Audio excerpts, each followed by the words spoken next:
Hey everybody, I'm Adam Biggers, and this is a Flint CBL podcast. So if you're the Michigan State stuff will continue real quick. If you don't follow me on Twitter, which is Adam Bigger at Adam Biggers 81, back covering Michigan and Michigan State. Check out greatlakesdivide.squarespace.com. Follow us on Twitter at GL Divide, and follow my teammate, partner, co-host Ryan Schuling, formerly of 92.1, the team in Lansing. He and I have joined forces, so follow him at Ryan Schuling, and that's SCHUILING. We're gonna get to there'll be plenty, and check out my column. I just posted it. It's on. Don't assume it's Shea Patterson's job over Brandon Peters. I know that one. Someone asked me if I just wrote that to get a reaction. No, that's not a reaction. Since when have we ever seen Jim Harbaugh just lock down a guy for the starting job before camp even starts? This is going to be a competition. It's Brandon Peters is a better quarterback than I think people give him credit for. He wasn't ready last year. He's got some maturity, some experience. But that's for another topic, another show. I want to get to Flint CBL. So real quick, guys, just bear with me. I'm trying to get back into the rhythm of this. I'm going to go ahead and tweet the live link and invite everyone to join.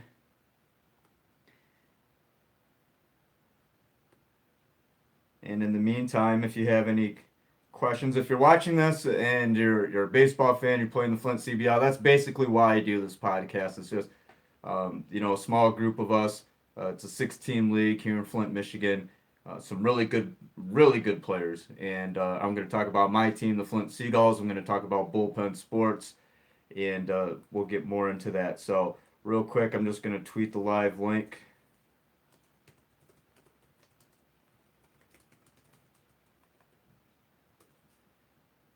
And go ahead and put that on our league Facebook page too. It's been a fun summer so far, and I tweeted a video. Had the opportunity to catch up with Jim Abbott. For those who have watched my podcast in the past, Jim Abbott is my favorite baseball player. He's from Flint, Michigan. I have 3 favorite baseball players: Jim Abbott, Cal Ripken Jr., and Ken Griffey Jr. Jim Abbott being the hometown hero, an Olympian. He had a great career at the University of Michigan, 11 years in the big leagues. He no-hit the New York Yankees, who I hate with a passion. I even made a joke with Jim when I saw him. I was have an Angels pullover, the pullover style jersey, and I was wearing that, and I said, if I'm wearing an Abbott jersey, it's got to be Angels, because I hate wearing Yankees. I won't wear anything Yankees. And he kind of laughed about that. So it was a great opportunity. Check out that video on my YouTube page, which you guys are watching right now. And he wishes us well. He's got his arm around my star left fielder, Caleb Peischer. Caleb's been a great player on teams that I've helped coach in the past, and now that this is my first year coaching solo. And Caleb has been one of those guys who not only performs really well on the field, but he's one of those guys who kind of gets everybody else together. And it's very easy to and I'm going to use air quotes, coach this team. I write a lineup, and that's basically about it. And then I listen to the guys give me a little bit of crap. We have a lot of fun. So I'll recap our last game, and I'll talk about some league stuff here real quick. I just want to get this on our page.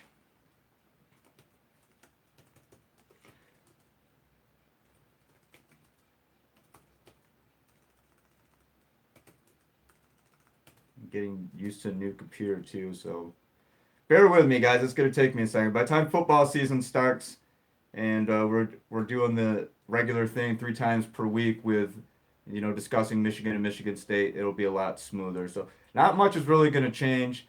I might redecorate the room a little bit here, make it more like a studio kind of feel. But other than that, it's going to be the same stuff that you guys have read from me. The same type of opinions, and just the same approach. Nothing's going to change, except for I'll probably just work a little bit harder now that it's a joint venture with Ryan and myself. So let's get to Flint CBL. If For those who are watching, or those who listen, for those who play, there's no question that bullpen is the team to beat again. They're 12-0, so no, they've they beat us twice. They mercied us once. We lost 6-3. That was a very winnable game. We gave bullpen 3 runs, and it doesn't take much. A little mistake, and it's a done deal. We had a throwing error from third base. Um, uncharacteristic of the third baseman at the time. Ian Reinhart, Bubba is a very good third baseman. I have two. Nick Sandlin's a primary third baseman. Um, just a throw that just wasn't on target by Bubba, and ended up costing us a couple runs there, and then they tacked on. But that game definitely wasn't on Bubba. That was on us. We had bullpen, and that's a team. If you have a lead, you have to find a way to hold on to it, because if you get comfortable, a 3-run lead real quick becomes a 2-run lead. Then next thing you know, it's a 1-run lead, and next thing you know, you're down 2, and it's just bullpen will put you away if you even make the slightest slip. So, and they've proven that throughout the season, 12-0 again, and they're loading up. They're gonna be in the regional. It sounds like bullpen and maybe my team, the Flint Seagulls, depending on it's gonna be 1 or 2. We got to beat bullpen 3 times this year. We play them 5 times on the year. In order, if they keep winning out, the only chance we have of winning the league is to beat bullpen 3 times. And the optimistic coach side of me wants to say, yes, I have enough talent, and I think my team's good enough to do that. But the realist in me says beating any team 3 times, and 3 consecutive times. It's not like we get a chance to spread this out. Win 1, lose 1. We got to beat them 3 in a row, and we play them 3 times within the next couple weeks. Our season ends here at the end of July, so not a likely scenario for us. So we need some help. Flint Wolves, Great Lakes Sharks, Legends, and Fouch. The Fouch 18U team's very good. They gave us a run. We beat them 12-7. They're a scrappy bunch, but I want to talk about the scrappiest team in the Flint CBL, and that's the number 3 Legends. So bullpen's number 1, Flint Seagulls are number 2, Legends number 3, and without a doubt the scrappiest team. We played them Sunday night. Ryan Barkowiak was a machine. He threw it. We had him at 173 pitches. They were coming off a doubleheader, and I believe I don't know where Ryan was playing the previous game. I didn't see him, but he could play anywhere. He's an infielder, by trade, infielder, pitcher. I don't know if I've ever seen him play outfield, so I'm assuming he was somewhere middle infield, short or second. Anyhow, we had him at 173 pitches. We did wear him down a little bit, but I mean, he did. Legends didn't have any pitching that day. They had just 9 guys ready to go. I was fortunate enough to have some other pitching options. Kyler Lambing came in. Luke Copley did a great job closing.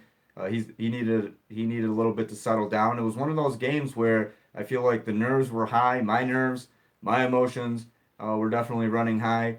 And we were up 4-1 at one point, and next thing I know, it's a 6-4 game. I pinch run rather for Ryan Murphy, our catcher, bases loaded on third. This was bottom of the 7th. We're trying to make a comeback, and it was a big gamble. I've never caught a game in my life. I would have had to replace Murph as our catcher, and there's no way that I'm catching Luke Copley, who throws 85, 86. It's just not happening. And so the gamble paid off. Jack Mulett came up, hit a chopper to third, and I had a big enough lead at third to where, I just had to basically haul ass for about 45 feet, 40 feet, score the tying run, 6-6.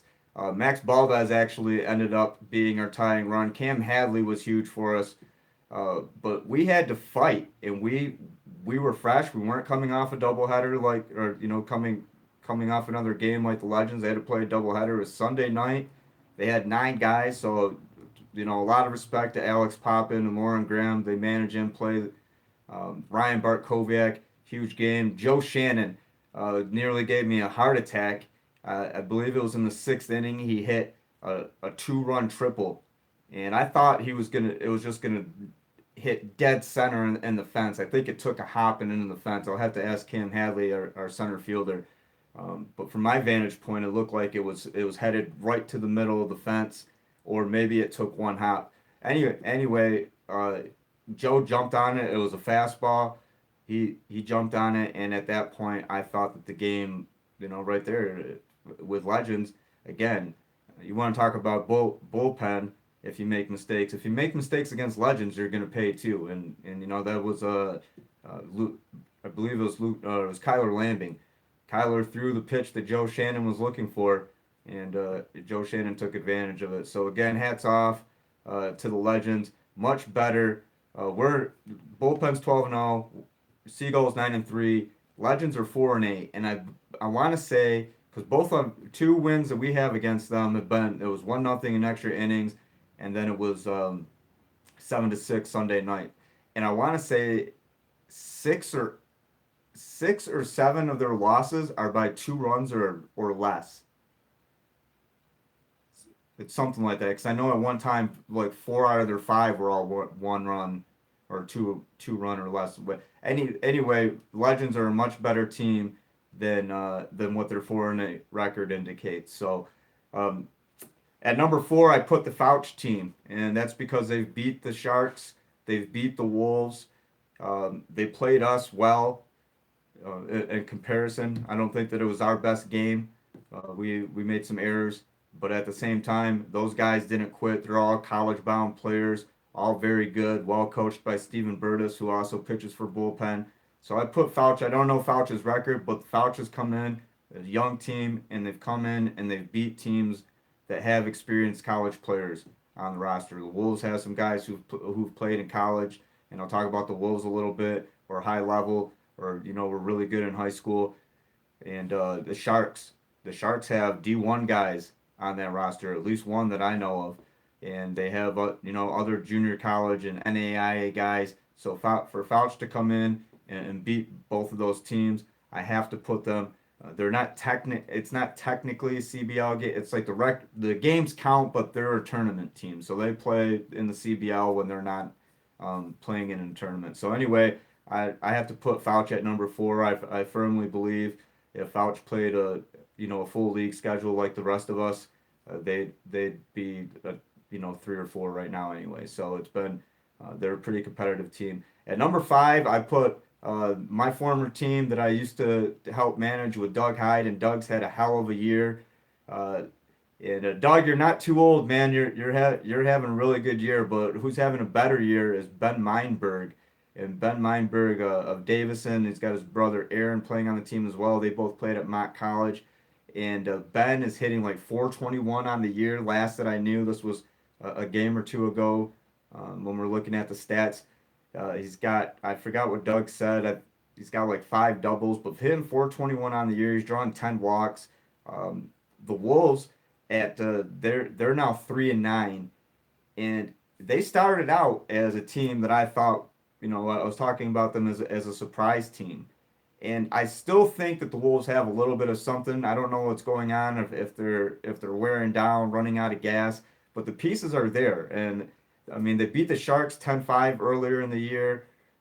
They beat Legends.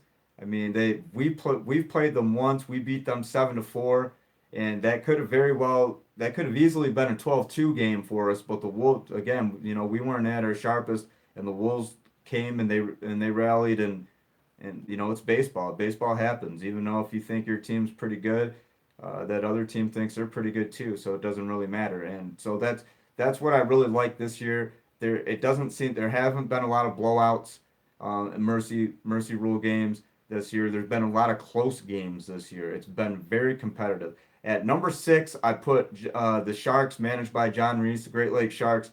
These guys on paper have a ton of talent, and I think what's been the Sharks' problem is just cohesiveness. Um, every time we play them, it seems like there's a couple different new guys in the lineup.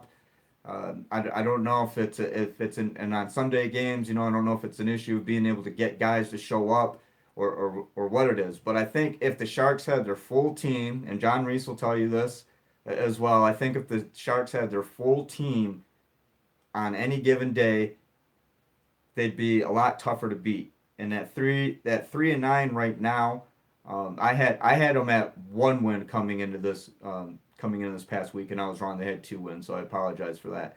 And they actually mercied the Wolves, and then they played doubleheader Sunday. They mercied the Wolves, and then against Legends, I believe they were up 2 or 3-0, and they were holding that through about 4 innings, and then the Legends just kind of exploded at the end.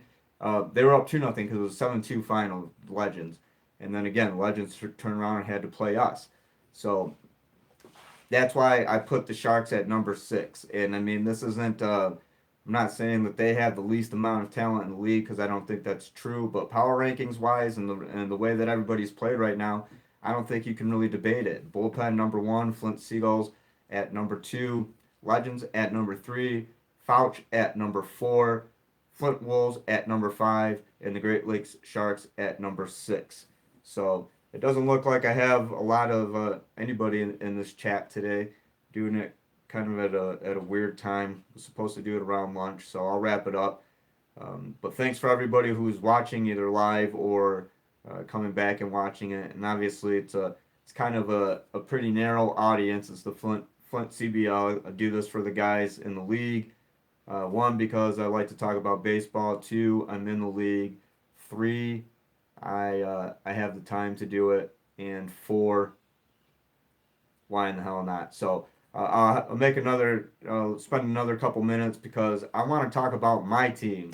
And I was really happy with Cam Hadley. Cam's coming around. Marco Solis is another guy, and I feel like Marco's been a victim of a couple just, I don't know what else to call them, but mistakes that a player like Marco should not make. And he's had a couple this year, and his bats come around defensively when Marco's on. I believe that he is the best defensive second baseman in this league. And the same thing with Steven Garza. I think I have the best middle. When my middle infield's on, I don't think there's better middle infield in the CBL. And of course, bullpen. I mean, Tyler Owen's a hell of a shortstop. Not taking anything from him. He can hit. Steven Garza's been one of the most valuable players on my team. He's out of New Lothrop. I was going to walk on at Cornell. He's like a 3-time All-Stater. He in baseball, he was an All-State wrestler, undefeated. I believe his junior year. I don't know his record offhand, but he's one of the best wrestlers come out of this area. And wrestling is really big in the Flint area, mid Michigan. You go up to Saginaw area. There's a lot of good high school wrestling around here. So Steven's been great for me, and when he and Marco are on, they've turned some double plays this year that have just been just effortless, smooth, beautiful plays, the kind of plays that you and I wish that we could make look that good.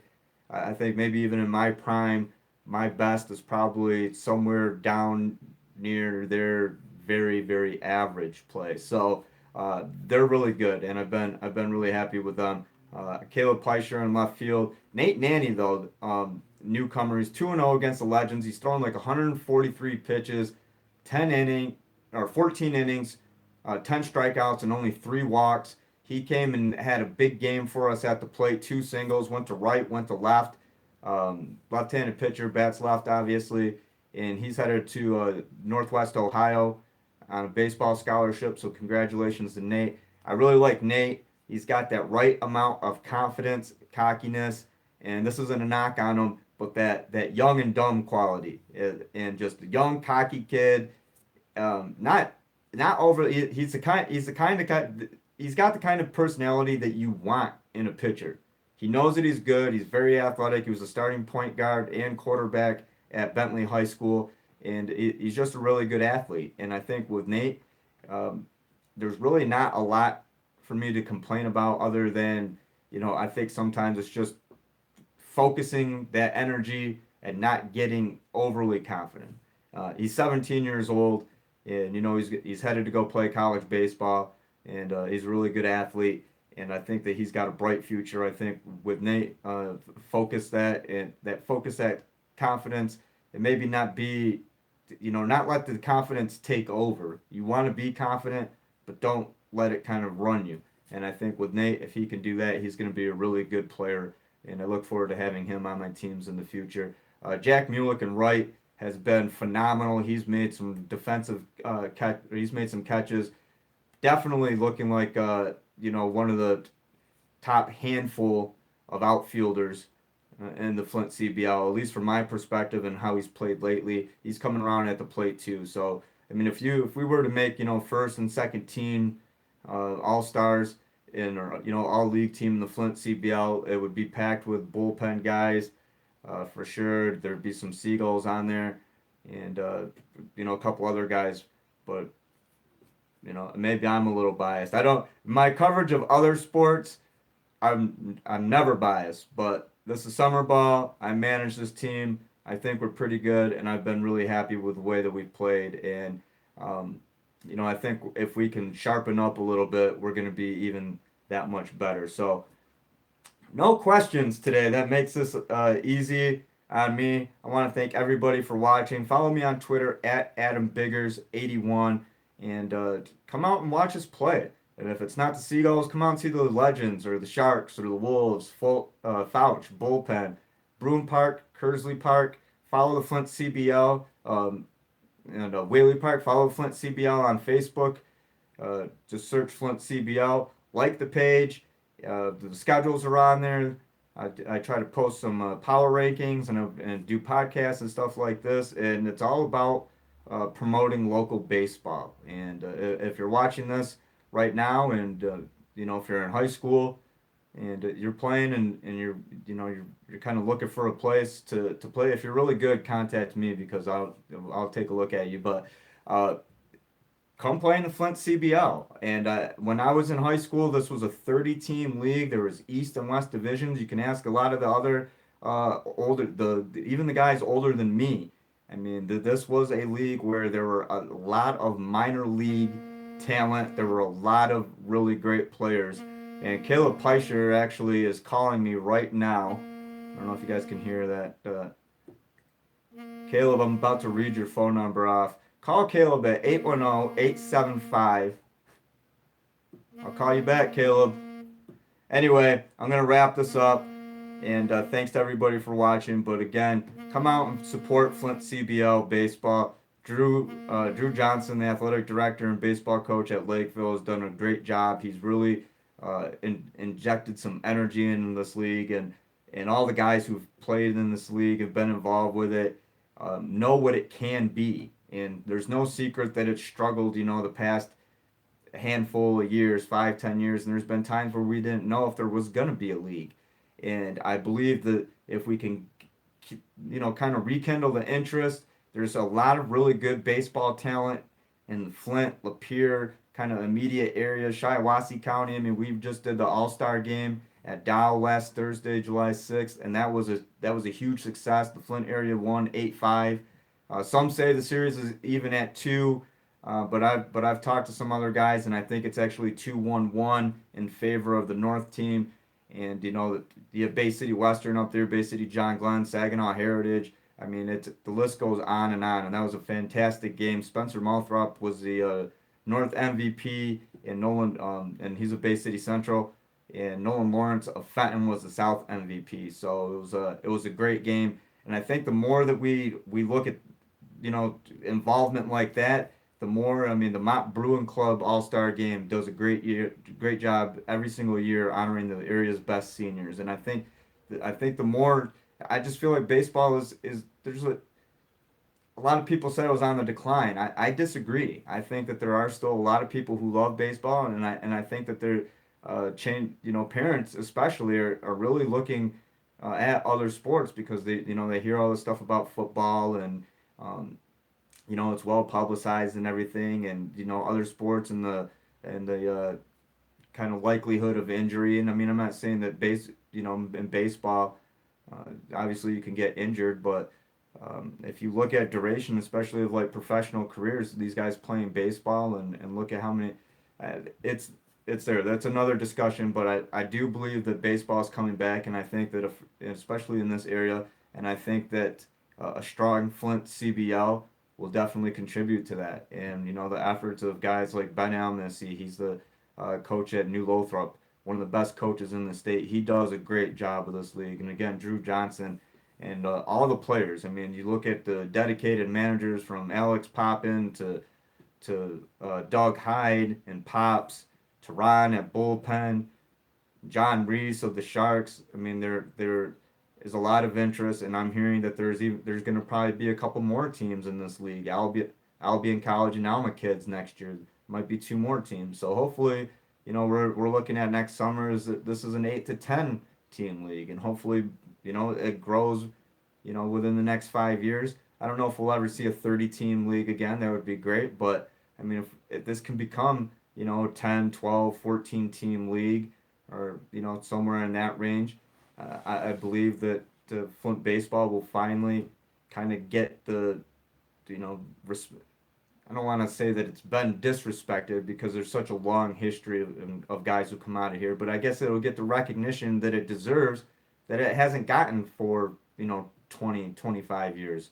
So anyway, I'm going to get off my soapbox now. I appreciate everybody for watching. Again, this is Flint CBL podcast. Follow me on Twitter at AdamBiggers81. Come watch us play Wednesday, 4 and 6, Broome Park. We play the Sharks and the Wolves. I'll post the schedule on the Flint CBL page. And thanks for watching.